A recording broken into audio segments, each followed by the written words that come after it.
Welcome to Around the Bases, a pop culture and sports podcast with your host, Charlie Seymour. and I'm Tim Sternberg. Hit it, Nick.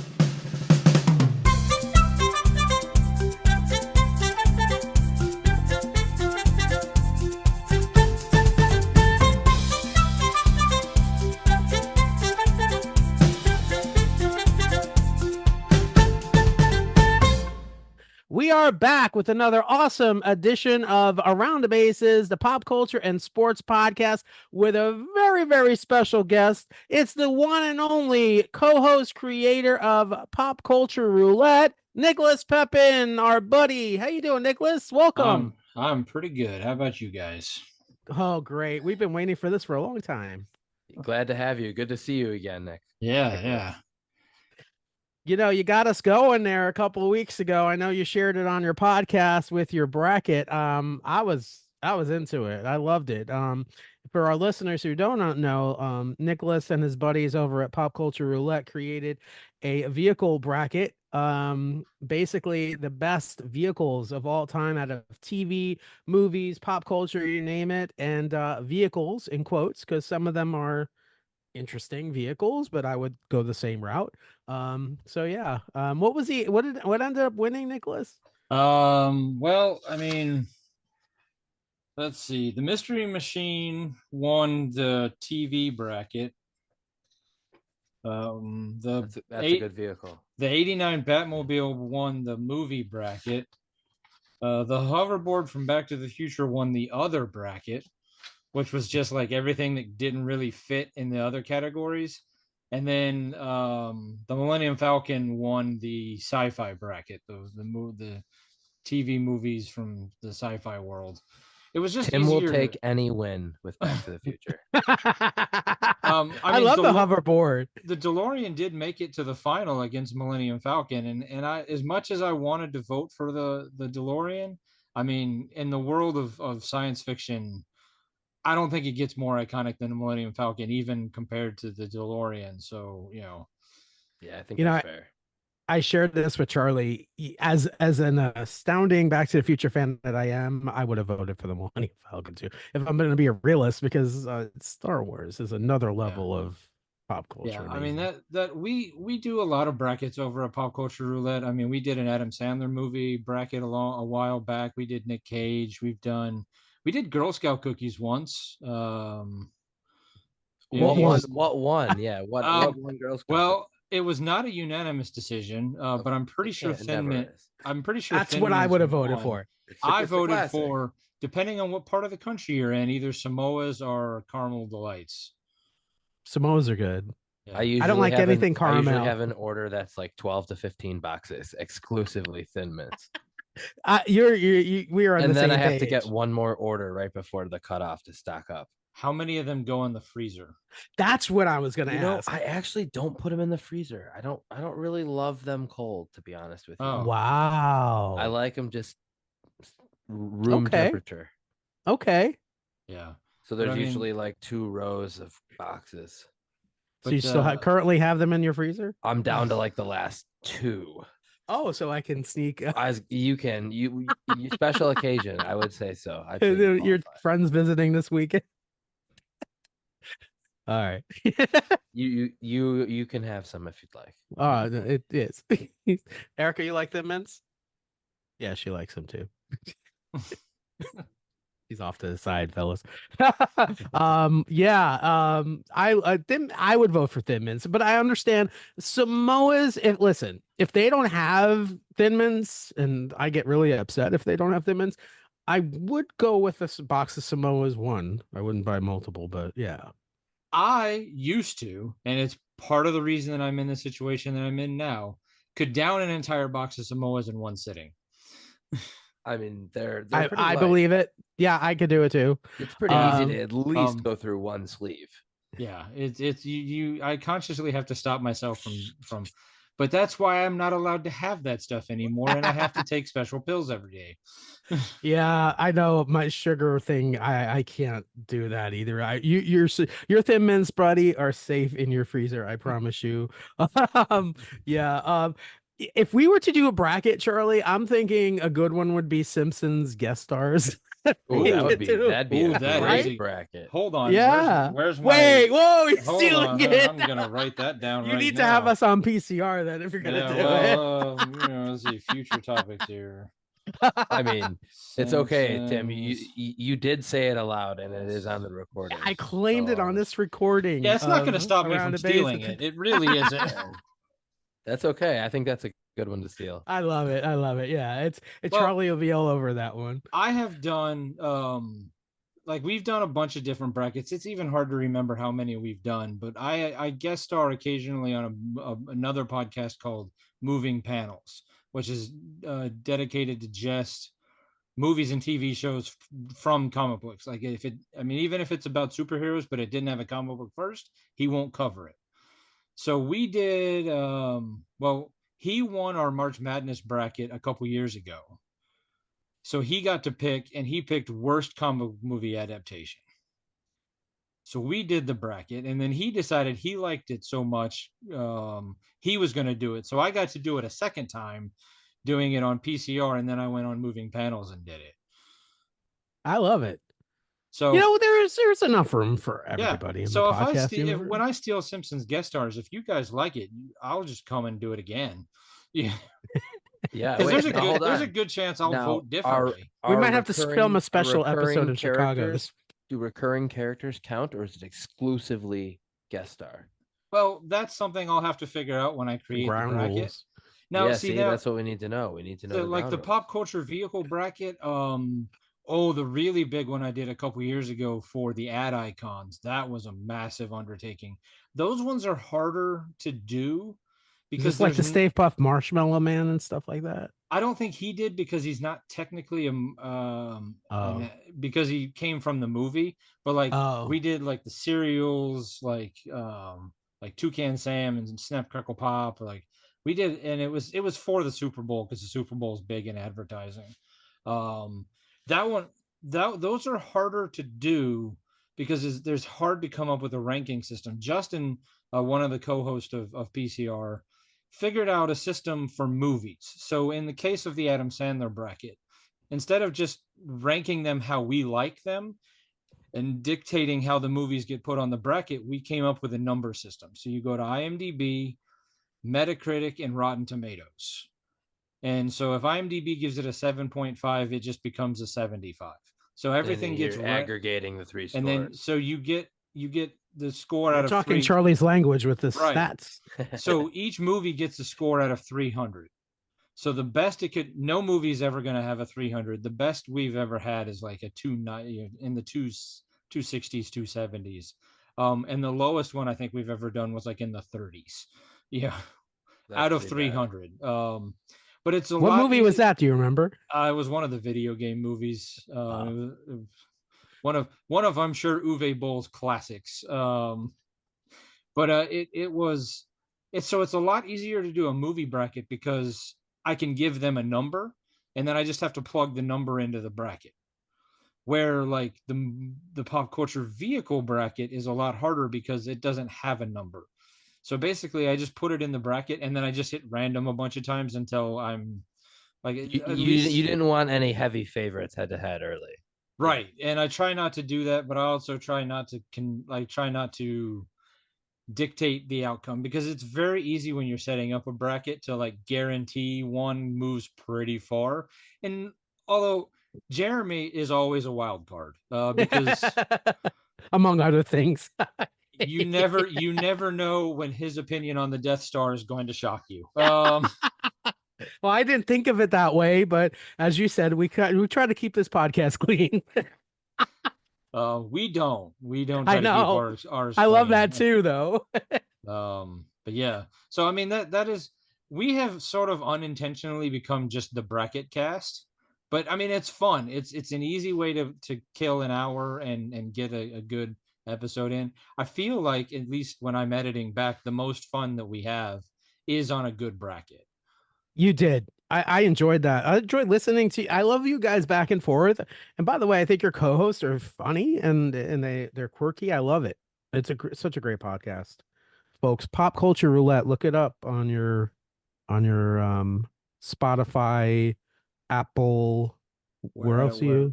wherever you can get your podcast from. I've done my best to put it on there. And if I'm not there, let me know. I'll figure out what it takes to get it on that server. Got it. So, but speaking of pop culture, and I know you talk about it a lot on your podcast. What are you listening to right now or watching? What's like some of the things that makes you really excited? Well, I know you guys have been talking about it, but The Boys. Oh, The yes. Boys has made me really excited. I know some people have been pretty upset with this season, but I feel like that's just because All political. yeah, because people just can't stop themselves from complaining. I knew that the There's a season meme. yeah. I knew going into it, because they had already announced that season 5 was going to be the last season, that we were not going to get a satisfactory ending of season 4. You just knew that It's a cliffhanger. you knew, especially going into what is going to be the last season, you're not going to get a nice tidy ending, or like a half cliffhanger. So I was not surprised. I mean, there was some things that happened that I was surprised by, but I wasn't surprised by the fact that it was a cliffhanger, or as much of a cliffhanger. Yeah, it was pretty obvious that was gonna cliffhang. What? How did Butcher all of a sudden not be dying? Like that lost He me. shot I up like. V. Okay, Oh, so Had in to. season 3, when him and Huey started taking the temp V, because he took it a couple more times than Huey did, it infected him with the V'd up cancer. Because remember when Annie called him and was like, "You can't take this stuff; it's going to kill you." And He he did it already anyway, had, yeah. but he kept Huey from doing it, which kept Huey from having the same problem. so now, yeah. So I guess to your point, Charlie, he shot up V. So all of a sudden, at the end of the episode, the Butcher, he I don't know what he want. You know how you break spaghetti when you cook some pasta? He basically did that with a human being. I don't know. That's a pretty good analogy right there. Right? I mean, He pretty much snapped fresh pasta in half. Yeah. Yeah. Well, he, Rather graphic. because sorry. because they're all sort of allegories of like Marvel and DC characters. Obviously Homelander being Superman, Queen Maeve being Wonder Woman. Butcher went from being the Punisher to Venom. Yeah, I think that's Speaking of good appropriate. analogies, I mean, that's another good one right there. So do you think speaking of what's hold on, I'm trying to find him on my list here because so I keep messing up his name. Hold on one second. Carl Urban? No, not Carl Urban. No, that's the Quinn? actor. I'm talking about another character on the show, the one that goes really fast. I don't want to mess up his name. A-Train. So A-Train is basically the Flash, I guess. Yeah, A-Train is the Flash, or Who's Spider-Man? There so far I don't think there's, well, maybe Newman's daughter. So speaking of the Punisher, do you think that Soldier Boy, surprise at the end of this season, is coming back? Right? Oh yeah, I mean the way Supernatural. the way they ended season 2 with him, you knew he was coming back at some point. Like you don't, showing him getting put back in the tube instead of just showing us a dead body was like, we're bringing him back. We just don't know when yet. Yeah, kick the can down the road. Jensen Ackles, of course, who plays Soldier Boy, who was on Supernatural, right? Yeah. On the CW. He was also years ago on a soap opera called Days of Our Lives. He played a character on there. So he's done a lot of different things. Very, very good actor. Plays a real villain, he's like, he's good. I don't know.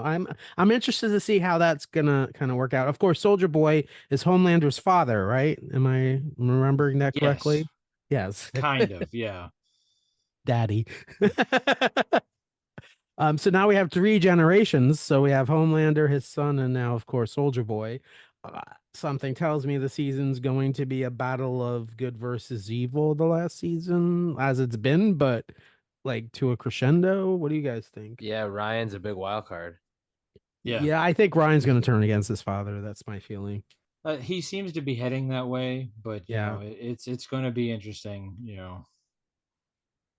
Um, I just I've heard of the comic before. I've seen the show, and it is just so uniquely different than anything I have seen on TV. I think that's the attractiveness of it. Plus, the story is really good. And hi, Rocket. Rocket, is that Rocket, Charlie? No, she's not in here. She's Oh, not in there. permanently downstairs. Oh, You'll see her but soon. yeah, I can't wait. But it's just, the story really drives the show, I think. Yeah. Plus the Well, graphic. yeah. Now, the show and the comic book kind of stopped being related to each other somewhere through the first season. At least I've never read the book. I did, again, to reference another podcast, Moving Panels. We did a whole episode on season 1 a couple weeks ago, where we broke down like the characters and kind of what the season was. And he does all the reading, so I don't have to, because it's his podcast and I got to do enough stuff for mine. But You do stuff for your podcast? occasionally.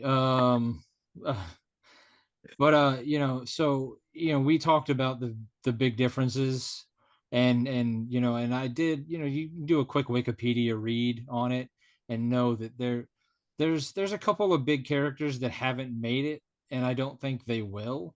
Um, but there's they kind of went off on their own direction, and I think that honestly makes stuff better. Like the MCU, like a lot of people complain that the MCU doesn't stick true to the comics, and I was like, but I've read that.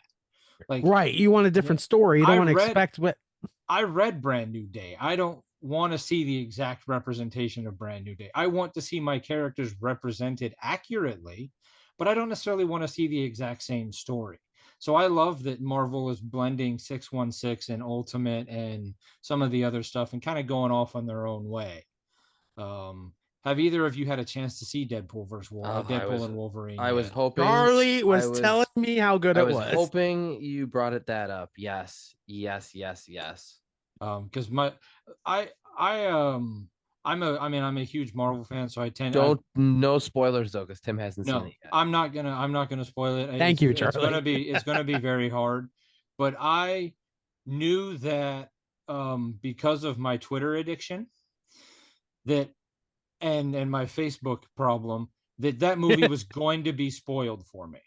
I'm scared. So my wife and I decided we had to go see it opening weekend. So we went Saturday morning and saw it. And I'm so glad I did, because so many of the really cool stuff. I will say, yes, I have seen many of the really cool things on Twitter since we saw the movie. Luckily, I didn't go too. I'm staying off of Twitter. Yeah, you should probably stay off. I should probably stay off Twitter in general. I really every so ever often, since Elon took over. Not even like honestly, it's gotten better since he's taken it over. But it's also gotten dumber. But I every so often my finger holds above the delete button, and it's just like, come on, But so Charlie tells me there's a lot of Easter eggs in the movie. Oh, so many Easter eggs. And I can't even tell you some of them without spoiling stuff. I mean, let me ask a question, because I saw recently, and you can tell me this. I saw recently there's a poster that has Deadpool and Wolverine imitating Marty and Doc. Is there like a Back to the Future thing in there? No. No. Okay. Charlie. Charlie wants to say something. No. Oh. Maybe. Okay. No. All right. I mean, I'll take it. Maybe, all right. Maybe a vague reference here or there, but nothing. The poster was freaking awesome. I loved it. This isn't a spoiler, but there was one Easter egg that, let's just say, they lead you to believe is one Easter egg, but it's really a different Easter egg, and that was maybe one of my favorite things of the whole. I think I know exactly what you're talking about, Charlie. And you absolutely do. If you want me to leave the room from no, it's okay. So the wife and I went to a 10 o'clock in the morning Saturday show. So early, because we were awake. It's too early. We saw it Monday at 1 o'clock. The theater was packed. Yeah, at 10 o'clock in the morning. 10 o'clock in the morning. We were Monday after with people at work, 1 o'clock, and it Holy was like crap. 80% full. I would say it 85 to 90% full at 10 o'clock on a Saturday morning. That movie's gonna and it's And- on like major box 22 office. screens. The scene that Charlie is talking about, when it happened, the whole theater lost it. Yeah, It was agreed. all right, to give you a comparison. Did you see No Way Home? The Spider-Man No Way Home. When Yes. All right, so you know the scene when the gate opens and Tobey Maguire comes out and everybody's like, oh, and then Andrew Garfield Well, I already comes knew out. about it before. Well, then, yeah, I mean, but then Yeah, Andrew yeah. Garfield comes out and all three of them and the whole theater, just like you could feel the air, very, very similar. Yeah. Oh, agreed. I mean, Totally not agree. in like scene, but just like the feeling in the room was very similar to what happened in. I mean, the I'm scene had nothing. picturing. I mean, I'm picturing it. I'm kind of leading you down the wrong path, sort No, of. I think it's just something Which that is a good pops up thing, which that's is a good thing, surprising. so it Yeah, just- it Yeah. throws Yeah. you off. Yeah. I Yeah. appreciate But There's it. also so many great, just great. When I got home, I had to Great spend one. a fair amount of time on the internet just breaking down what I saw, because I was like, "Did I see that? Yes. Did I say? See- Oh, I missed that. I still haven't even done that yet. So you have to because I watch it wanna see again. a second time. Oh yeah, there's no Oh way. I'm wait, not. Charlie, you want to see it a second time? Yeah, see, we Just could do saying. that. We could do that one of the days. Yeah. So, Wow. So that's another thing recently that I've been watching was that, and I really, really loved it. Oh, it was so good. The original Deadpool movie to me was one of the best things I've ever seen. I love that movie so much. Yeah. Now we rewatched Deadpool 2 to kind of remind ourselves of what happened, which Yeah. I had rewatched was both 1 and 2. was sort of well. unnecessary. Yeah, But you could But just then skip they showed Deadpool so many 2. good Deadpool 2 Easter eggs too that it's like I'm glad I Uh, just rewatched it. It's such an irreverent character. I love that character so much, and Ryan Reynolds is. And that's one of the examples of Marvel really. I mean, well, even though Fox kind of did the first two, but with this one, Marvel letting Ryan Reynolds do what Ryan Reynolds does best, but still holding to the spirit of the comic character. Like, Yeah. I mean, there are some changes from the book to the movie, but not enough that you don't like. He doesn't embody that character. I mean, it's one of those like there will be somebody in the future playing Deadpool who's not Ryan Reynolds. Right. There will be a Wolverine not named Hugh Jackman at some point. Just get over it. It's going to happen. So I remember when. So I remember reading the books of when Wolverine and Deadpool kind of teamed up together back in the day, and I always remember that Deadpool is always this jokey guy, and Wolverine is a straight ace, kind of don't mess around with me. Get out of my. You're annoying me. Is that kind of their reverence that both of them kind of play, like a yin yang type of thing? Oh yeah. Yeah. You'll get a couple scenes that will be good for what you just described. Got it. Okay. That's cool. I'm looking forward to that. Now here I have a question for you, Tim. Sure. You obviously haven't seen it yet, but you've seen I mean, I assume you've seen at least the official trailer and things like that. So there are some things you already know, right? Correct. Like, I'm just curious, throw out a couple of them that you already know, because then we can touch on them if you already know them. Does that make sense? I don't remember offhand, honestly. Okay, well, you know about the dog. Oh yeah, the dog. Yes. Dog pool. Okay. Dog Deadpool dog pool. You will absolutely be in love with That's dog so pool. fucking funny. Impossible. That reminds me of the by the way, that reminds me of the mask, you know, when the dog puts a mask on in the mask. Yep. You actually read the comics occasionally or did at some point? Yeah, about 30 years ago. Okay. So I still have them. I have them. So you didn't read any of the newer, I mean, I say newer, but it's probably I haven't bought a comic book in probably 10 to 12 years, so take that into consideration. There was the Deadpool core where I've heard of that. Yeah, Deadpool core in the comic books where like he went through other dimensions and got Kid Pool and Deadpool. Yes. And Lady Pool and Cowboy Pool and Kid Pool and Head Pool. So like that is heavily referenced, but you've seen that in the trailer. So that's nothing that I'm not spoiling anything there. Okay, see, that's one of the things that I wanted to mention because if he did know that, then it wouldn't be a spoiler. He just named a bunch of them. Oh, you could tell me anything in the trailer. So I just want to talk about the rumors that have to be true, right? What? Lady Pool has got to be Blake Lively.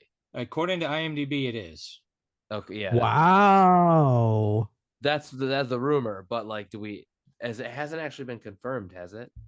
I like it. That is what the internet is reporting. I don't have. I mean, Had to be. it like I said, IMDb says it is, and nobody's changed it since it's been come out.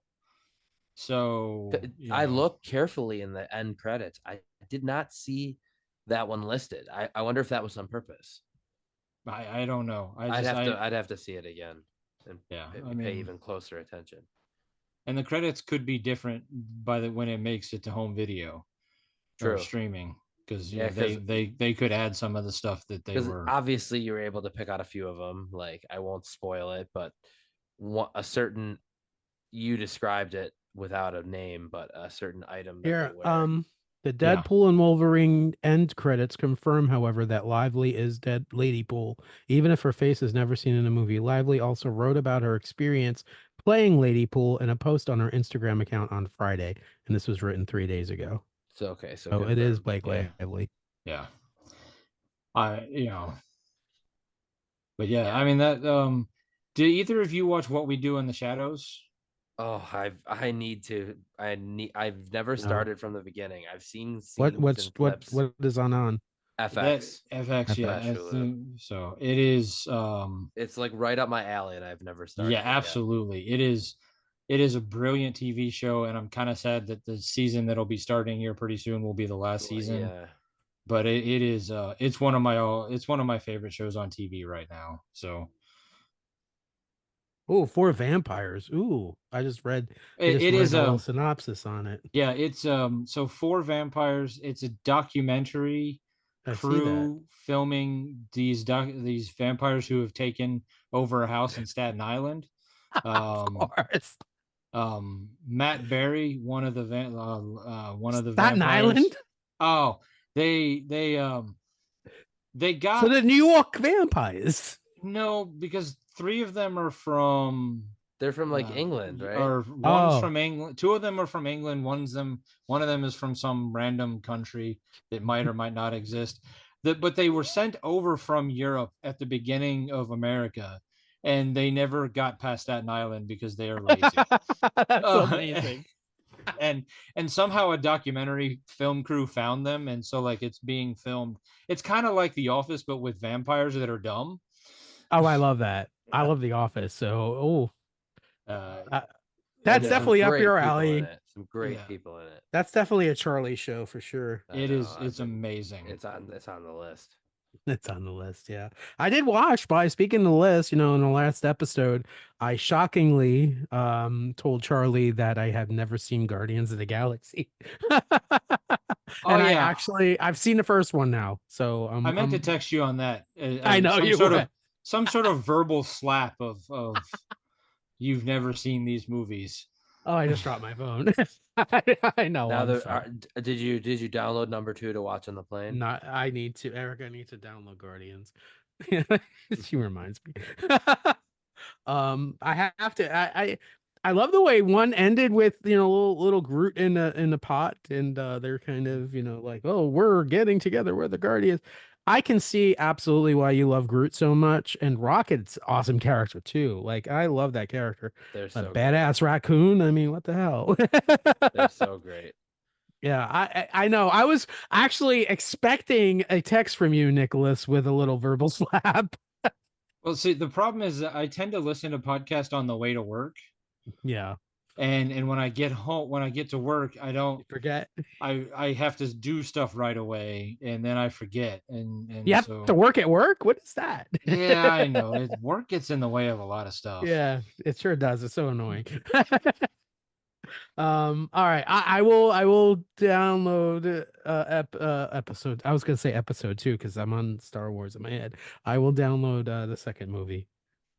Volume 2. For the perusal over the way to 6 something in the morning from Fort Lauderdale to Chicago. Yeah. I just had to remind Erica that we're getting up at really early this morning. I look forward to it. So what else? What else? Anything else on the that you're listening to right now? Um, I mean, all the Olympics are on, so we've been watching that a lot. I mean, Definitely. Big Olympics household. yeah, Men's gymnastics, man, that was awesome. Like that what's Pommel horse the boy. oh my God, no, Jurosic, right? Bringing in the Steve. closer for the 9. There's a meme on that NBC did. Do Steve. Funniest thing I've ever seen. And they interviewed him like the day after, and he's like, Steve. So he's like owning it, which I love when people own stuff like that Yeah. because, you know, Yeah, it I makes mean, them I was really excited to see us win bronze. Because I mean, we haven't won a medal in men's gymnastic in who knows how long. And I obviously super excited that we won gold for women's. Um, absolutely love Simone but Biles. the She whole crushed time, it. like they were talking about this is our Yes, she redemption did. tour, our redemption tour. You won silver. Like it's not like you didn't finish at With the all. Or expectation, I I know, guess. but still, you won Doesn't that silver. make you feel good though? It's a redemption tour and they still got silver. Right, like you this is our redemption tour. You won gold the last two Olympics, then you won silver, and then you won gold again. What are you redeeming? It's The like oh They're right. redeeming that they didn't get gold. Come on. it's Well, you know, Simone had a mental tough Olympics the last time, so I mean, it's nice to redeem that. I guess maybe that part, but it just the whole time, every time they said it, I'm like, you still got silver. Like, Well, I mean, you think too about what the women. You're right, but you think about what the women's gymnastics team has been through with all the allegations and what happened, what this monster did, and I mean, to rise from that is pretty impressive. Even yeah, though, you yeah. know, I mean, I give the lady some credit. I'm not saying that winning gold, because obviously winning gold is not easy. I mean, they went from like 1930 something to 2006 to, I mean, or 1996 without winning a And that's medal, what let Mary alone a Lou Retton gold. in there. Yeah. And so I mean winning go I mean I don't know what it takes to qualify for the women's all around, but I think isn't it only like 8 countries that get that far? Yeah, I Something think like I 8. yeah. think So so. I think that so Yes, sounds right. just yes, getting to the final eight is pretty impressive. 100%, And then 100%. finishing on the podium at all in the Olympics means like you're one of the top 3 countries out of how 200 something countries. I don't know how many there are. And, so like to me, like winning silver, you're like, there's nothing to redeem. You don't have to apologize for only winning silver. Other That's That's countries true. have some top athletes as well. right. Except for basketball, you have to apologize for winning Yeah. silver. But If you're LeBron James, yes, you need to apologize for right. winning But silver. but No, no they're other going sport, gold easy. no Oh, other sport, 100%. Cruising. yeah, They had no the other 100%. scare sport in the has to exhibition. apologize They for shook it off. winning anything. Like, I mean, Michael Phelps has 28 medals, only 23 of them are gold. Did you You guys know, see the picture of Only. all the medals on yeah. him? Like, I don't even know how he's standing. He It's probably got some hints from Mr. T. Yeah. I pity the fool. I looked it up once. If Michael Phelps was a country by himself, he would be like 64 or 63, like all time, just by himself. That's wild. Like, See, you're touching on my favorite sport in the Olympics, swimming by far, because I used to do that a long time ago. But yeah, Phelps, when he was going through and winning those medals, there is nothing cooler. And I remember as a kid rooting for I'm gonna go back in time before at least one of you were born, but Mark Spitz, when he was winning in the 1980 Olympic, I Indiana mean that Hoosier.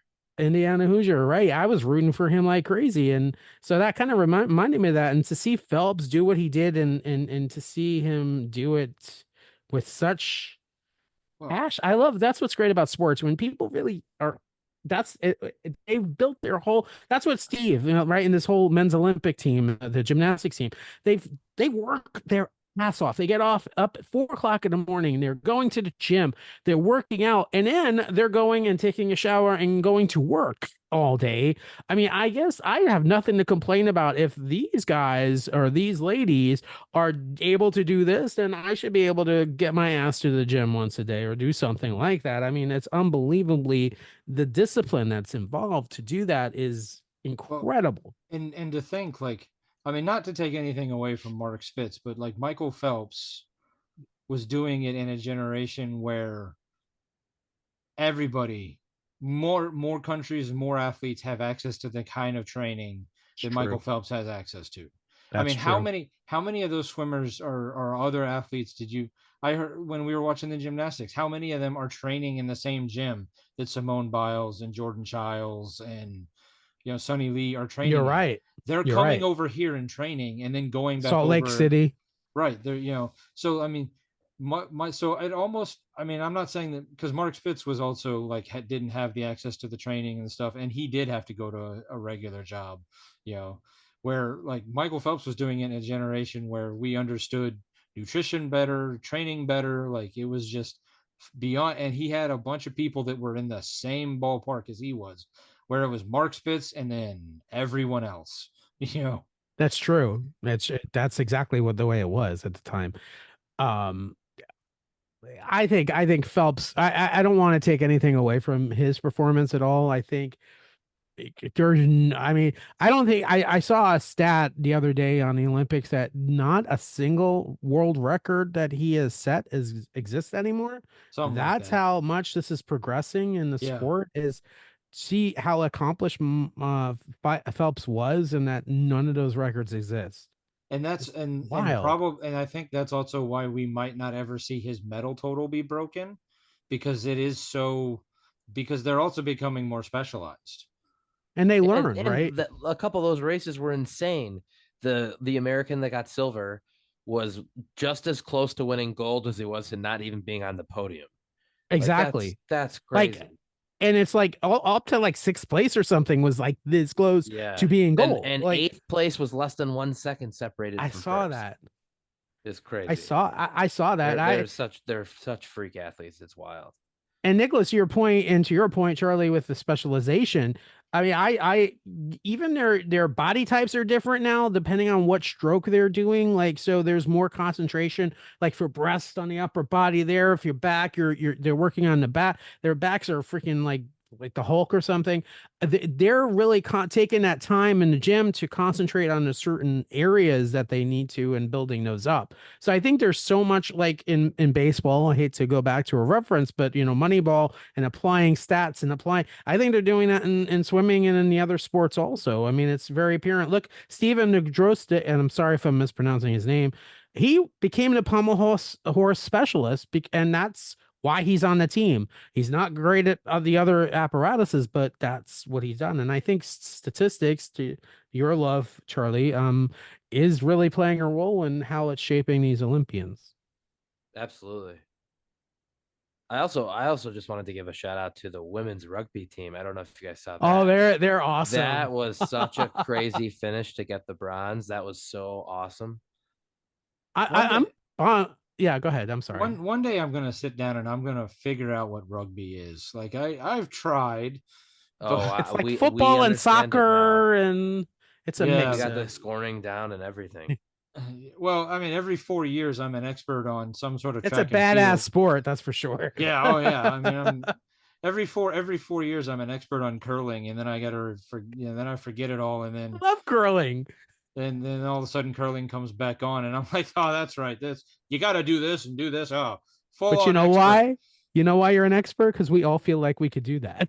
At least curling, I feel like that's the thing. Have you done it before? No. But I feel there's like a place. There's a place not too far where you can do it. I've done it before. Is it curling? Is one of we could do it if you want.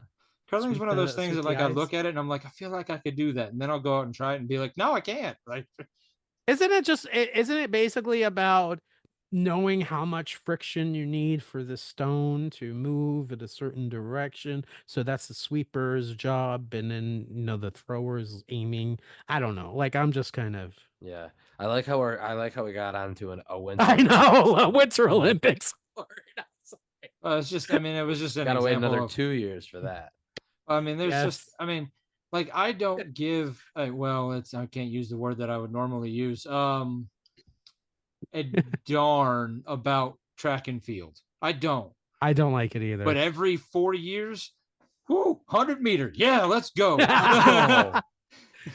I'm still like take me to the finals. Like I do like the every racing. The bike racing is cool. I love the velodrome. Oh, I love that stuff. For Every 4 years. for 3 years USA and men's soccer got out to the knockout. They're into the knockout round for the first time in for like 3 years Wow. and 50 weeks, I don't care about soccer, but for 2 weeks, by golly, I'm a giant soccer fan. Come But on. Well, you don't get into the Final Four and get a shot I at a think medal. I think it's BS that women's softball isn't in the Olympics this year. Like, And what the baseball, but heck? it'll be back next time. Yeah, isn't it back for the LA one? It is. It is. But what the hell? Breakdance? I mean, no offense to breakdancers, but what?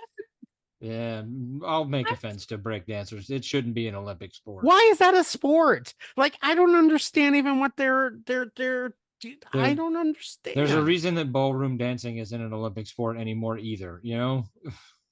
Like I get half pipe, in the Winter Olympics. I get like snowboarding because at least you're able to judge a skill. Like dancing is a skill, but I'm so confused. I'm gonna probably get hate. Hey, any emails good. So we welcome it here at Pop Culture. hey. Don't bring me into this. That's right. Please send all your. I was gonna say send in Pop Culture Roulette. PCR for sure. No, but I mean, I just like I loved it. Listen, I grew up in the 80s, so Run DMC and New York and breakdancing on the street. I never imagined that would be a sport in the Olympics. How do you think flag football is gonna go, Charlie? Oh. Now, have you heard anything about what they're planning on doing? Is it gonna be like the basketball thing where we have Are we having NFL people in flag football? 10 NFL guys? I've heard that some NFL players have expressed interest, but they're not positive what's going to be allowed. It might be like a case by case. That's in LA. It's going to be flag football. Yes. Yeah, I believe so. Yeah. Now, because I could see that one like having some of the more recently retired NFL players still doing, because I mean, T.O. could not handle it on the NFL field anymore, but on a flag football field, he's still going to be a freak. Oh yeah, I mean, and I think a lot of the retired players are still going to be crazy on the field, and I think it might bring back some that have. Because I could also see Dan Marino playing flag football. I don't know about him, but the Chiefs will let Mahomes play because Mahomes there's no way the Chiefs will let Patrick Mahomes play in the Olympics for flag football. Oh, I hope they do. I really, as a Buffalo Bills fan, I hope they do. After the deal he is giving them on his contract over and over again, I think they'll play ball. Like as a Packer fan, like I would be up there protesting and marching if they're like, we're gonna let Jordan Love be the quarterback. No, you're not. Wait. Before, while we're touching on the Packers, how do you feel about Jordan Love's contract? It's stupid monopoly money like every other contract. How do you feel about DJ Moore's contract? I absolutely love it. Oh my God. That's going to be a bargain by the time it kicks in because that's a 4-year extension on top. The next quarterback contract that comes around is going to make the Jordan Love contract look like a bargain. Maybe. It's just very interesting to see that dollar figure for someone who's only played one season. I think that's, but I don't think that's really been done. I agree with you. Yeah, but look at what he did in that 1 year. I mean, he beat the Cowboys in the playoffs and then lost. He went out and threw 30 touchdowns in his first year. I mean, so Paul Skeens should get a huge contract after this year. He will. Paul Skeens, maybe not after this year because he's under that rookie control con. But Paul Skeens is going to make Ohtani level money. Although the Royals did sign Bobby Witt Jr. to an early contract, so it's possible. Yeah. But I mean, if Paul Skeens doesn't want to stay in Pittsburgh, if he wants to get the open market, he is going to get Ohtani level money to go play somewhere. Although, would you agree, though, pitching is one of those positions in baseball that can vary. I mean, these pitchers throw so hard. Look at what happened to Jacob deGrom, for example. These pitchers throw so hard. The risk of injury is very strong, even in the best conditioned athletes. And I think that, with baseball. Like the way I switched it to baseball. Thor, what's his name? Syndergaard. Syndergaard, I think, is the perfect example. Yes. If Syndergaard would have, instead of trying to throw 100 miles an hour every pitch, if he had backed it down and just like even throwing into the low to mid 90s, he would still be pitching He because would have flamed out. he wouldn't have flamed Yep. out. And I think Yep. that's the problem with a lot of these guys.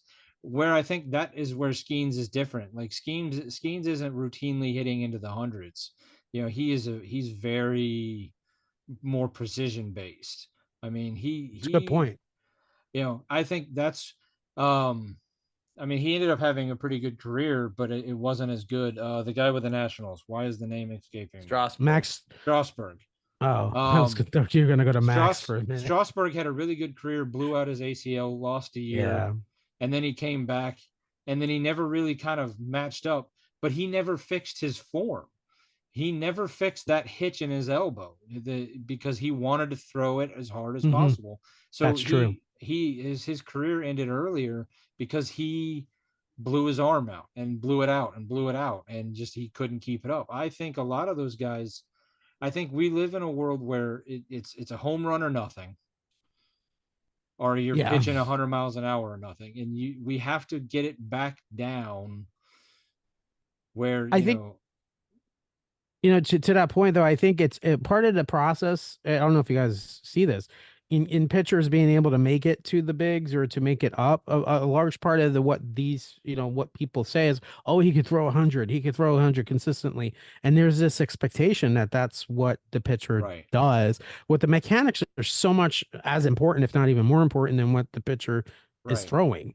But I mean, just because the kid can throw 100 consistently doesn't mean it's a good thing because he's gonna blow his arm. I mean, That's right. How many pitchers are losing their careers early because they're blowing their arms out? Jacob deGrom probably could have been one of the best pitchers of all time. Still a great pitcher, but yeah. I mean, Syndergaard had all kinds of promise. Oh, absolutely. We had Syndergaard and deGrom. I mean, look at the 2015 Mets. I mean, that team. Look at the pitching staff that we had. Mets have had everybody. Yeah, that's true. Scherzer, Verlander. Yeah. Speaking of the Mets, by the way, how they doing? They're pretty good, aren't they? Man, yeah, you're gonna make me eat my words. Give up on them in April. Shut up. Oh man. Oh God. Yeah, I deserve that. I deserve that. Yeah, they're doing pretty good. They're doing pretty good. And, and speaking of which, we'll talk about the trade deadline. I'm impressed with what Stephen Cohen did. Yeah. Yeah, it was a very active dedeadline. And that dude from the Brewers that we got, what's his name? The president. Stearns. Yeah. Yeah, I mean, I was afraid when we lost Stearns that it would be kind of the bad omen for the GM or the leadership in the Brewers organization. But because a lot of people up here were really mad that Anastasio doesn't spend money, and they're mad because he doesn't go out and spend the kind of money to pull in the Ohtani level free agents. Or he trades his all-stars at the deadline when they're in first place. But it's Milwaukee. Right. It's a smaller market team. Right. I mean, but speaking of the Josh Hader trade from 2 years ago, yeah, you traded the one of the best closers in baseball at the trade deadline to San Diego. That was crazy.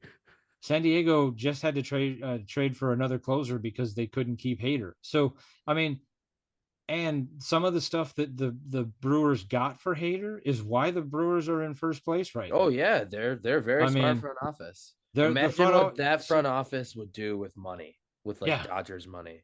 Right. Wild. But I also wonder if it's not a better front office because they don't have money. They have to be creative. I mean, who would have thought that, some of the pitchers that are pitching really well for them right now would, they probably wouldn't even be on a roster on a lot of other teams.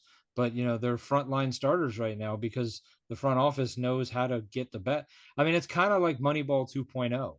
Like, it could be a good sequel, but I mean, small market teams do amazing things because that's. I mean, when Council went to the Cubs, everybody's like, "That's it, we're done." And then they went and hired, Pat Murphy, and everybody's like, "Oh, we didn't hire these big splashy, one of these sexy coaches."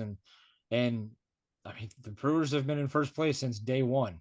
Yeah. So What I think better to do than get Council's right-hand man who learned under him for a bunch of years?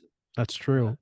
I mean, to your point, you know, we talk about small market teams that do it well, like the Rays, the Tampa Bay Rays, the Brewers. I did want to ask you about that, Charlie. I know you're a That secondary was Rays fan. a worlds colliding moment for me. That trade. That was Well, there was that, but I just the level of people that they traded off of the Rays, was that the Rays just giving up on the year?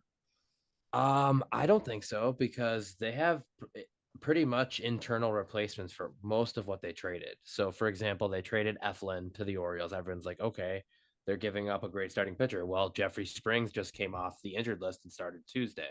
So, Springs, before he got hurt last year, was arguably one of the top 2 or 3 pitchers in all of baseball before he blew out his arm in 23. So, you replace him with him. They traded Paredes to the Cubs, who they picked up Morel, who they have a similar comp from the Rays end, and he's already hit 2 homers in 2 games for them. They traded away a reliever, one of their better relievers in Jason Adam, but they're also getting Drew Rasmussen back off the injured list in the next couple days, who is expected to fill in Adams' role. So they honestly have they're trying to keep winning at the same time. So, but they also traded Rosarena. They did. They also traded a Rosarena. That's true. But that actually, from the Rays' perspective, they do that quite often because he was about to be making 8 figures for the next couple seasons. they wanted to get the value out of him as Well, they could. and that's the same thing. Like all the Brewer fans were mad about Hader, but there was no way they were keeping Hader. The Brewer fans were pretty mad about Burns, but there was no way they were keeping Burns. So the interesting thing about that is you brought up a point earlier, which was that the Brewers are using many pieces in the Hader trade from the Padres. So the Preller, the Padres GM, is known for maybe overpaying. Well, if you think the haul was good that the Brewers got for the Hader deal, I mean, the same team, the Padres, they gave away their number 3, number 6, and number 12 prospect to Tampa in that deal, and it was a wild trade for a reliever. Don't get me wrong, Jason Adam is great, and I think he's going to do very well. The Padres are going to be a very, very interesting team to watch because so basically what I'm hearing is he basically structured his team for October. They're going to have their starters go 4 or 5 innings, and they have like 7 high level relievers that they can throw at you. They're going to be an interesting team to watch come October. So what I'm hearing is that Milwaukee and Tampa are basically, mirror images of each other. They are not going to pay money, and they're just going to like. I think that's a good estimation of that. Yeah, yes. You get both to a their front offices are extremely smart. Yeah. Mm-hmm. So it brings me to a point I wanted to make. Talking about small market teams, can we just agree that the Miami Marlins are basically everybody's AAA team? I mean, what the heck? You talk about not running a small market team correctly or appropriately. What the hell are they doing? Like, I can't even. I'll tell you what, they finally picked the lane. They sold off everybody. They did pick a lane. It doesn't make me want to drive to Miami to watch them. I gotta say though, if you look around at a lot of the, Athletic, CBS, ESPN, a lot of people seem to think the Marlins were one of the 2 best winners of the whole deadline. I don't disagree. They made some really nice deals. However, and I've said this, we've talked about this.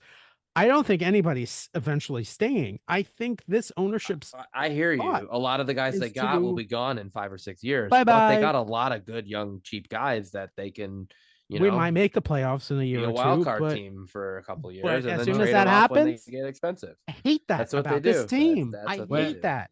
They did it in '98. They did it in 2004. I hate that.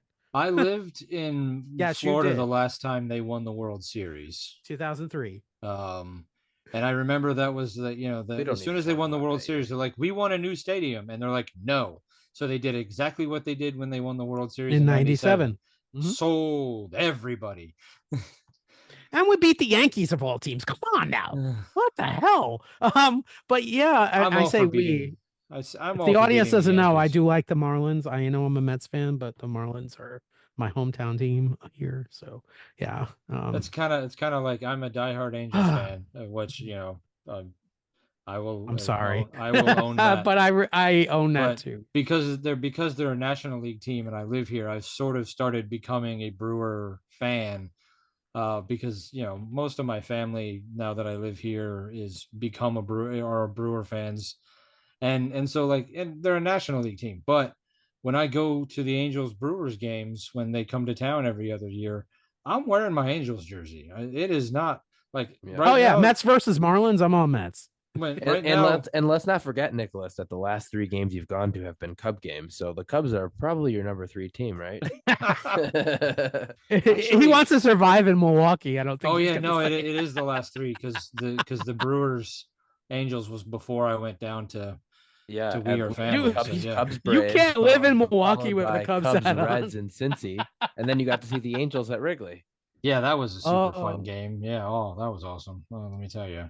You know what you should do in the next episode of your podcast with your buddies there? Put on a Cubs hat. Yeah, how that goes over. I think that might be the last episode of the podcast. They're diehard. I know they're diehard Brewers. Yeah, they're diehard Brewer fans, and more than diehard Brewer fans, Justin at least is a diehard hate everything Illinois. You can't hate Charlie. Well, I mean, I don't think he doesn't know Charlie. I think he's referring to teams. Yeah, I know. I'm related. kidding. Yeah, I mean, you said everything, so. Yeah. Well, I hear that in his vernacular when he talks. That basically, I think an episode or two ago, oh fuck that Chicago. we might have even referenced Charlie directly in the last episode that we did. So, man, I didn't listen to the whole thing yet. Okay. Well, it wasn't. It was basically I had just gone to the Renaissance Fair here, where it is there in Bristol, just up the road from you, and there were a couple of really bad drivers, and of course they had Illinois plates. So I made a reference to, I said something about Illinois drivers being really bad, and then I just said, "I'm coming for you, Charlie." Hey, well, we except got you, for Charlie, we got you to and from Dayton safe and sound. So that is true. we beat it. So yeah, so I mean, the Marlins really. I know it's the history of the team, and you living here, Nicholas, kind of know the mentality down here and how passive South Florida fans are in general with sports. I would say to all of their teams except for the Dolphins. The Dolphins have a pretty loyal following, but when I lived down there, I don't know what the Panthers are like now. They have a pretty decent following, I must say. But when I lived there, it was the year they had this All-Star game, so I bought a season ticket package so that I could go to the All-Star game. I was there too. And then so it was like a 20 or a 40 game pack. It was you could go to any game. You could go to you could take 40 people to one game, or you could go to 40 different games. It was a weird season. I won my tickets. It was a weird season ticket package. I assume you went to 20 with somebody. Yeah. But and there was nobody at the arena. Well, I figured out real fast after the first time I tried to go, Buffalo, Rangers, and Islanders, don't go. Just stay away. Don't go. Lots of Sabre fans down here. Don't go anywhere near for those 3 teams. That's true. Philly, not so much. Bruins got kind of bad as well, but not as much. So I would just go to whoever, the Carolina Hurricanes, because nobody went to that one. Who cares? I mean. And don't go see the Dolphins and the Bills, because that parking lot is crazy after that game. When you see Buffalo and Miami fans, ooh, you talk about a rivalry. Yeah.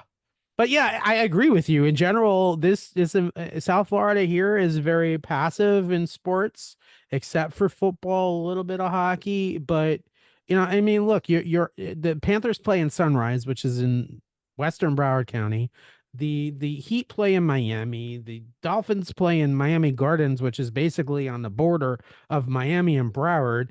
They're so spread out all over the place, and it's just such a transient group of people that live. I mean, because when I was living there, it was the beginning of Dwayne Wade and the Shaq era. Yeah. But it was even then, even when they were winning, the Heat weren't really bringing the crowd just still wasn't as But whatever. I mean, I think it's more of the culture of South Florida being a very transient community to begin with. Yeah, There's not a lot of people that I met living in Florida who were actually from Florida. I got that. That's right. And when I went to like Baltimore, for example, and I saw the Orioles at Camden Yards, I was in culture shock because I had never. It's been a long time. The Mets are like this too, and the Yankees are like this in New York.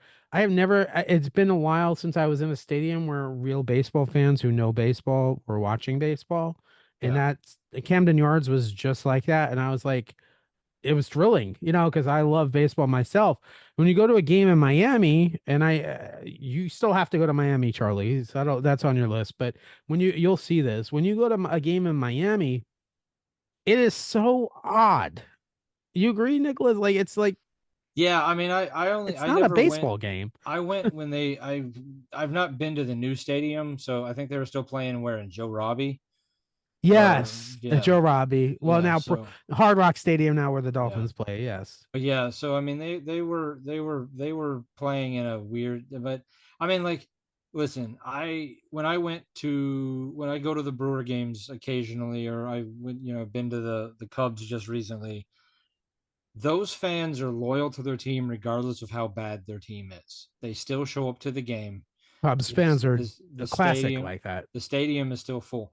Even though I'm not a fan, I respect the Cubs fans because win or lose, they're still Cubs fans. They're That's not absolutely correct. like living. I lived in Atlanta for 10 They're years. not bandwagoners. Right. I lived in Atlanta for 10 years. The Braves have a pretty hardcore following, but the Falcons, if they're losing, nobody's a Falcons fan. As soon as they start winning, everybody's like, "Oh, I love the Falcons." You Yes. same thing with the Hawks, and there's a reason that Atlanta's lost two NHL franchises. You know, Yeah. Yeah. I mean, I think it's a similar kind of mentality in Atlanta and Miami. I mean, it's Southeast in general, I yeah. think, is like that. But I do think that 14 or 16 straight years of winning the division probably instilled a lot of hardcore fans in the younger group. So I think the people my age, because when I moved to Atlanta, it was right at the beginning of them winning. So like the entire time I lived there, they won the division. Like, so I mean, it was just, you just expected it. So Yeah. um I think there so Oh, the people who are my age are probably hardcore baseball fans now, because when they grew up, like, they just had a winner. Like, Yeah. How could you not as a listen. kid? Yeah. Maddox, Smoltz. I mean, that Braves Maddox, team, Smoltz, Glavin, Glavin. Avery. I mean, my Millwood. God, that team was Yeah. freaking epic. And as much as it pains me as a Met fan, I just hate the Braves so much. Well, I I'm don't like disagree I'm with like a I'm like a Brewer fan hating on the Cubs. That's how I am with the Braves. I just I don't disagree with hating on the Braves, but that's a whole nother oh thing. But you know, like, right, their like I fans are said, so obnoxious too. I'm a diehard Angels fan. I just bought a new Angels hat. Like, I still wear my Otani jersey. Like, in fact, I wore it to the Reds Cubs game with Love that. Charlie. Love that. Um, You guys I will, remember? Okay, go ahead. however, say that my owner is terrible. One of the Um, worst. I say one of because the worst one is in Chicago, and Well, his he let name is Otani Jerry go. Reinsdorf. yeah, How do you let Otani go, but in the same breath sign Trout for how many years? Like, what the hell? I think Otani, the more I look into it, the more I think about it. I don't think that even if they had made the same He offer would for have like wanted to one, go there. I think he wanted to go to the Dodgers. He loves LA. He wants to stay near all his friends. He can still go hang out with Trout and all those guys. Um, and But I he don't wanted to think be on a winning There, team. there but were some reports behind the scenes that he deep down he wanted to stay with the Angels. I think there were there, but I think at the end of the day, Moreno didn't make, because when Trout signed his big deal, Moreno had signed some bigger players and had made some commitment to Cough, looking like cough, he Rendon. looked like he was gonna try to win. And I think Full that host. when it was Otani's turn to do the same, Moreno didn't show the same level of commitment to trying to win. I do think that trading Carlos Estevez wasn't a mistake. I mean, I hate it, but at the same time, we got 2 top 10 prospects out of the Phillies. What's the last time we traded with the Phillies? We got Mickey Moniak and Logan O'Hoppe, which are generational players, and I think well, Mickey Moniak was supposed to be a big deal. And in Philly he flamed out, but in Anaheim he's finding a place in the lineup every day. Now, granted, a lot of that's because Trout can't stay healthy, but Trout hasn't made an All-Star game in like 7 years. Good.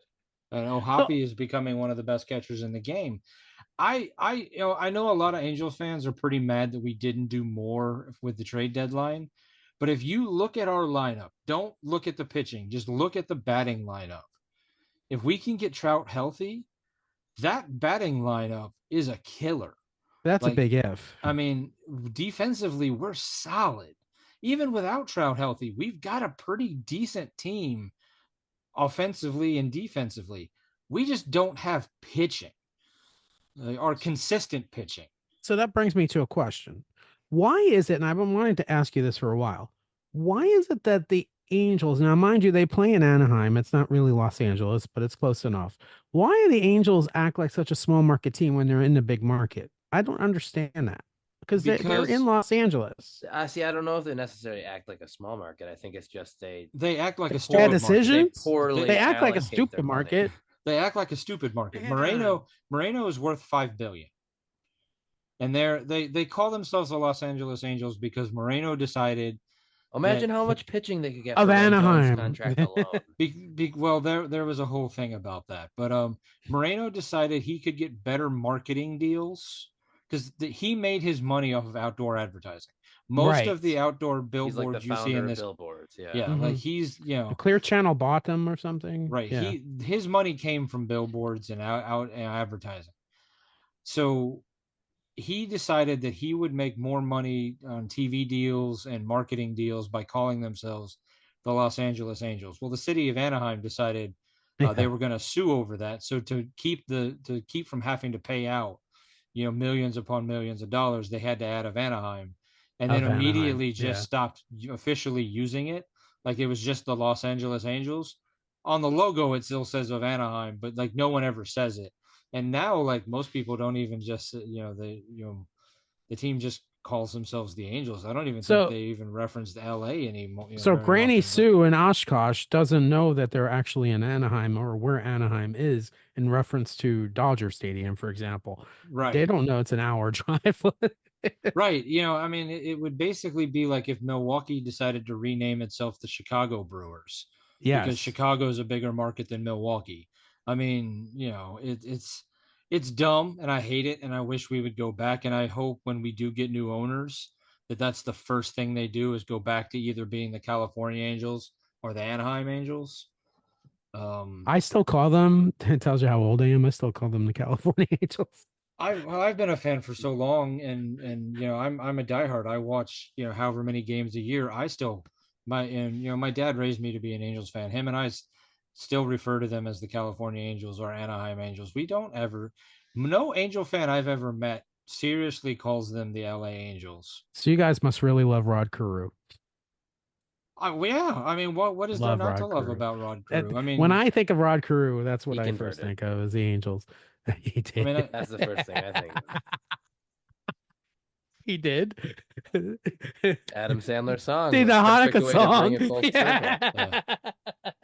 I think of the one Beastie Boys song. But which one? Oh, yeah. Got mad hits like Rod Carew.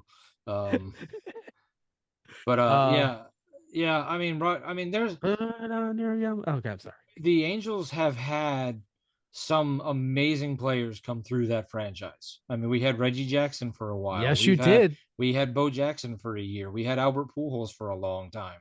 We had Mike Trout. We've had Mike Trout. We had Shohei. I love him.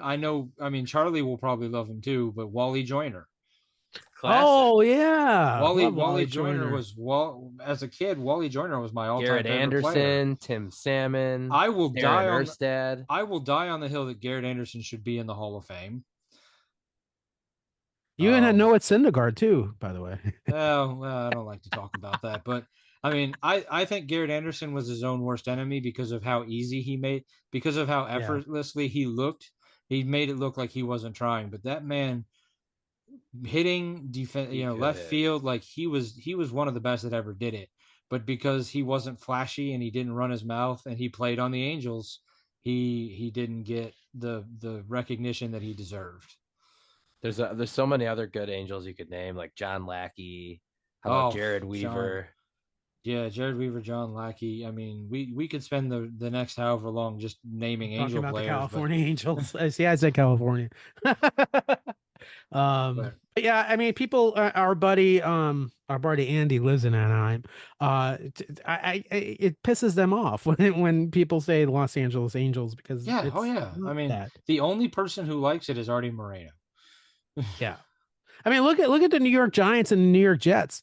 They don't play even in New York. They play in New Jersey. I mean, as a person who lived in Jersey for quite a while, I always found that quite irritating, even though I didn't like either team. But the New York Jets, they both teams play in the same stadium. They play in the Meadowlands in New Jersey.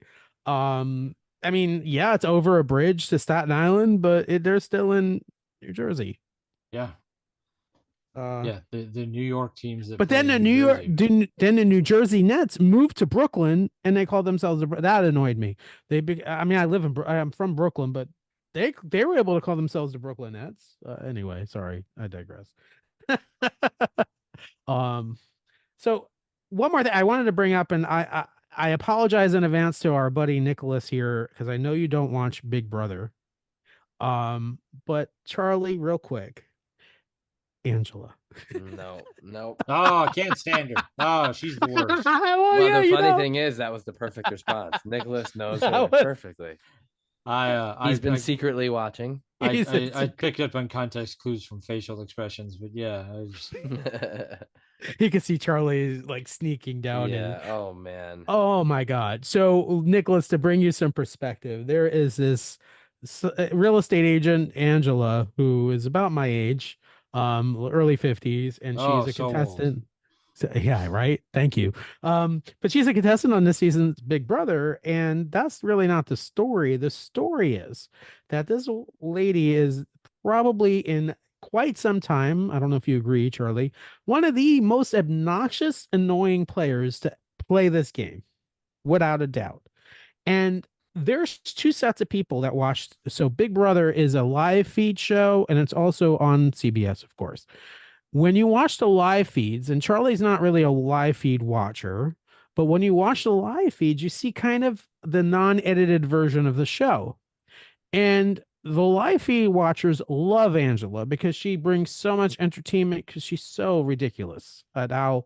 But the TV watchers, she is the biggest villain I think that has ever been on the show, and I'm kind of in the middle. I So enjoy for just like a quick synopsis, Nicholas, they're literally she's the head of household, so she's up in her own room, Okay. and everyone is just having a nice dinner. They're sitting, they're laughing, they're talking. A couple people are cooking, and then out of nowhere, she comes storming down the stairs and goes on this like epic rant at one of the younger claps. men. She claps at him. She calls him Matt. She calls him crazy eyes. Yeah, crazy eyes. Crazy eyes. It was a meltdown of epic proportion, I thought. So you think that Angela is more annoying than Danielle Reyes? Oh, you just Googled? Did you just Google that? Or Paul Abrahamian? That's pretty all right. good. Well, let me like get so Danielle Reyes was in season 3 of Big Brother, and she was awesome. I love her. She was on Reindeer Games, and actually, she's going to be on the Traders. So there you go. She's going to be on the next season of Traders, so you'll get to know her. Funny that you Googled it. And Paul Abraham it has a big beard, so he kind of reminds me a little of you. And he was on 2 back-to-back seasons of the show. Wow, so he really is a fan. Yeah, so Nicholas. Or Shannon Drago? You're going back. Shannon was Will's kind of fling and back. So did you Google biggest Big Brother villains? Yes. Well, is Dick on the list? Because Dick Yeah, has to be on the Dick list. Dick Donato Donato. was there. Rachel Riley, Frankie I Grande, love Rachel. Frankie Grande is Ariana's brother. Jack Matthews. How did he make it on for biggest villain? How is wait? Jack is the older guy. How is Jack a villain? How is Frankie Jack? A villain? How is Frankie's not a villain? This was 10 most hated cast members of all time. Oh yes. Well, there are people don't like Frankie. That's true, actually. Yeah, I don't know why, but so good. Thank you, Nicholas, for doing some homework. That was nice. That was committed to the bit. I love it. So you have this dichotomy, right? So you have Angela, who's this older lady, and Matt Hardiman, who is this younger guy. You know, he's the season's buff guy. You know, he's like already starting a showmance with this girl, came on and way too strong. Way ridiculously strong. And so particularly in the going away messages, at least 3 or 4 of the people said, "What were you doing? You're playing the game so dumb." Quinn said, "You just met her." Joseph said, "You played the worst game I've ever seen in my life," and Joseph's one of the strangest dudes on the planet. So she basically, what they showed on TV is her bullying him. I mean, he had some part of it, they didn't show on the feeds. He's no innocent person either. But I think she went way over the top, ridiculously so. And honestly, this is gonna open your eyes to why, Nicholas. Her previous past. She was on Dr. Phil with her daughter. So she has had this drama. She's been on The Price is Right. She's been on Let's Make a Deal. She is a media attention seeking. And I really shouldn't say that because I've been on a number of things myself, but she is a media attention seeking person. I would never bully, by the way, a 20-something-year-old on TV. Just saying. It's not my thing. Yeah. And then you have the other guy, Kenny, who is the other old guy on the show. And Charlie doesn't see all of this, but just today, again, he wants to quit the show. He wants to get out. Some people well, it's a strategy. No, the dude literally might self-evict this week. That is like where we're at with Kenny. He misses his wife. He texts his wife all the time, and he can't not be with, like, dude, like, why are you on the show if you don't want to be on? I don't like quitters, in anything. Why do it? Why? So we currently have, and I'm gonna not spoil it for Charlie because he doesn't watch the feed, so he doesn't know well, you do know the veto, actually, right? I don't know. It's on tonight though, so you can wait till. All right, I won't spoil it. Yeah, don't. I won't spoil it, but I will tell you though that as of before the veto, we have Angela, Lisa, and Kenny up for eviction. That's who is nominated. Yep. 2 of my team again. I'm looking at the actual current nominees at and make sure I don't spoil it. Yeah, don't spoil it. I will not do that to you. I never do that. So Lisa, the house guests are really kind of wanting her out because they find her annoying. They don't like her. She is a head chef who basically put edible glitter on people's food and honestly, actually, interestingly enough, has a connection to the 3 of us in that she's really good friends with Grayson, who was one of our casting directors on We Are Family. So Lisa, the house guests are not liking her for whatever reason. So she right now is kind of between her and Angela are the targets to get out. You know what I think it was in the very beginning introductions when she interrupted Tucker, and then Tucker's kind of like planting that seed. Like, you don't mess with a chef versus chef. It's so weird because in the pre-gaming, Rob Has a Podcast said, watch Tucker and Angela have a problem because they're both chefs, and boom. Lisa. Oh, so why did I see Angela's on my brain? Lisa, thank you. How often do you have to do that? That's okay. That's what I'm here for. Thanks. I don't think Angela's along for the game. We'll see. I hope she's a good shield, though. Exactly. If I was on the show, I would keep her that way. Yeah. And as long as she's there, she is so annoying, her and not other people. So she has literally. So Quinn gave her a secret, told her that he had one of the powers. There's 2 powers, by the way, that are in play, and she went and blabbed already what the Of course, power So was that somebody did. Tim, maybe Yeah. you can answer this because you're into this world a lot more than I've been. So is Charlie. Now that well, I think even more than Charlie, because you've done so many more shows than me and Charlie have done. Big Brother, Survivor, those types of shows, do they fall under the game show law? They do. Okay, I've never been because I've never known like I know like America's Got Talent, because people can actually vote on it. Um, I know like the show that we were on and those kind of game shows, there's a law specifically designed to keep things. But like I never knew where Survivor or Big Brother or like some of those other that type of the mole, like like because so I didn't know if they were actually classified as game shows or not, so if they fell into the same law. They are. To answer your question and some pretext for people that might not know, in the 1950s, there was a game show called 21. And they had a man on the show named Herbert Stemple, who was the ongoing champion of 21. 21 was a game where you had to get to 21. You answer questions that were worth a certain number of points. And the first to 21, there were two soundproof booths would win. And Herbert Stemple was the reigning champion for quite a while.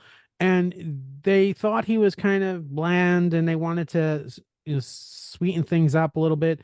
So there was this well-known educator, a teacher, a professor at Columbia University named Charles Van Doren, who was well known at the time in the 50s in New York. And all the game shows at that time, or most of TV, was taped in New York City.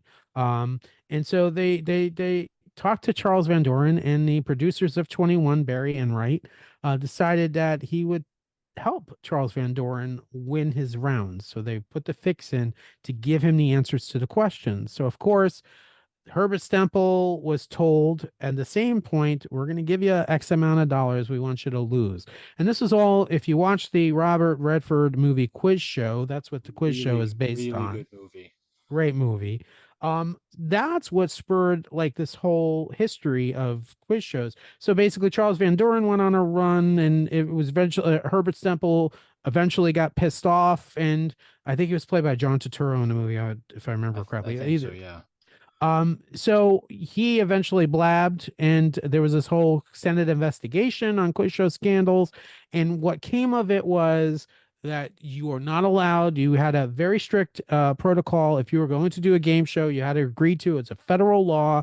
You cannot mess with quiz shows. There's attorneys, as we know, we are family. There are attorneys involved in rules. They're very strict of who has access to different game materials. And so that has been standard. And so reality competition shows like Big Brother, Survivor, Amazing Race, The Mole, you name it, they're all competing to win a prize. So access to competitions, all that stuff has to be under strict game show control. There are attorneys that are present that will follow through on that. Big Brother is also considered a game. All these reality shows that we know as reality are really classified as game shows. And so even though they're a long kind of form show, they still fall under that, to answer your question, Okay, because under I mean, game show. I've often wondered with like Survivor, like it just sometimes it seems like the person who wins like fits a certain box, and you're just like, man, is it? No, Survivor's voted on by the people that they vote out.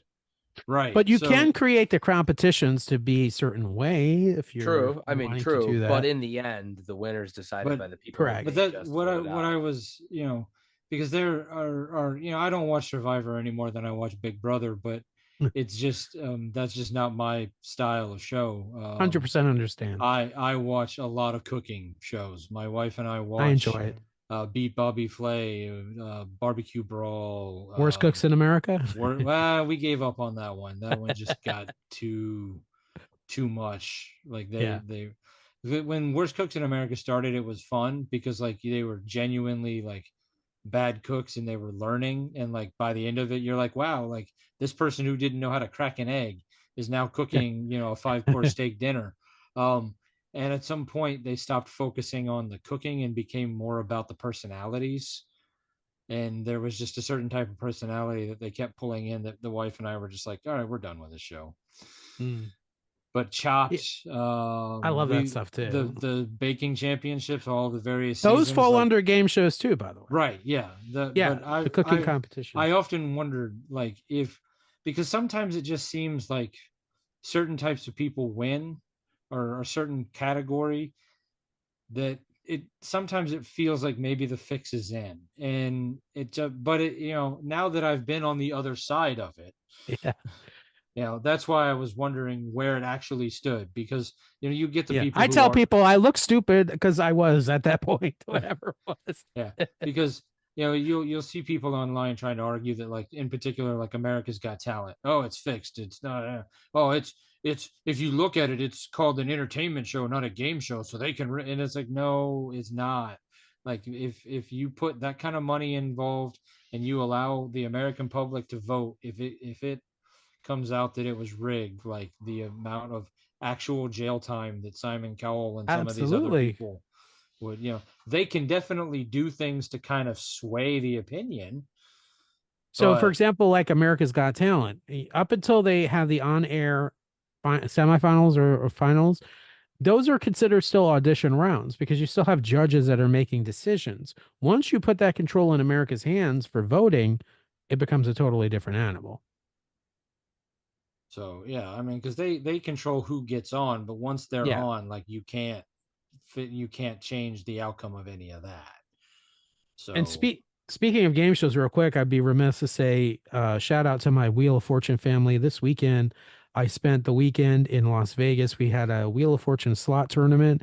Let me tell you, the brother and sisterhood of these folks was unbelievable. Like the connections that I made, it was over at the Yo-Yo in Vegas. It was so much fun. And I was thinking in my head, how could we do something like that for, other shows? It was worth it. It was just such a great. We need to have the True Crew slot tournament or something in oh, Vegas. speaking of things that we've been that you asked what I've been watching, that we've been, the 1% Club. Oh yeah, Charlie likes that show. I yeah, we've don't been watching like that it. too. Yeah, my wife and I really enjoy We've seen it. them all, but the most recent one, I I think. don't know if we're caught up. I think we're caught up, but I'm not sure. We could. I don't know if we've watched. Was there an episode this week? I think there was, yes. Then no, we're not caught up, because That's we've the been one we're watching missing, pretty I much think. just the Olympics. But Yeah. I I think they're gonna have to drastically change it for the second season, because the longer the show goes, the more I've figured out how to read the questions. So I'm getting better and better. So if I Yeah. was to audition and get on the second season, like, I know how to read the word problems without getting trapped in where they're trying to trap you. Yeah. So they're They gonna do have they do a to. good job with that. There's Yeah, definitely sometimes they some. still get me, but Yeah, it's like, wait, what? because they try to put too much information into a question, and you've got to realize, like, you've got to figure out where, like, what they're actually What's the dead asking. weight? Yeah. Yeah, what they're like, oh, 7 people were doing this, and 4 people were doing that, and 3 people were doing. How many people were, how many apples were there? And you're like, but there's only one apple. What is all, so you're like, So I pulled up some data and I expected it to be different than what I'm looking at. So I'm looking at ratings data for 1% Club because I expected it to kind of go down. And episode 2 went up 8% in the key demographic. Episode 3 went down 12%, went up the next episode up 4%, up 8%, down 12, down 4, and then up 19. So I mean it's pretty stable. The ratings are very similar to We Are Family. Um, which for It a summer doesn't show program streaming on there though, right? never does. See, Yeah. we're watching on Prime.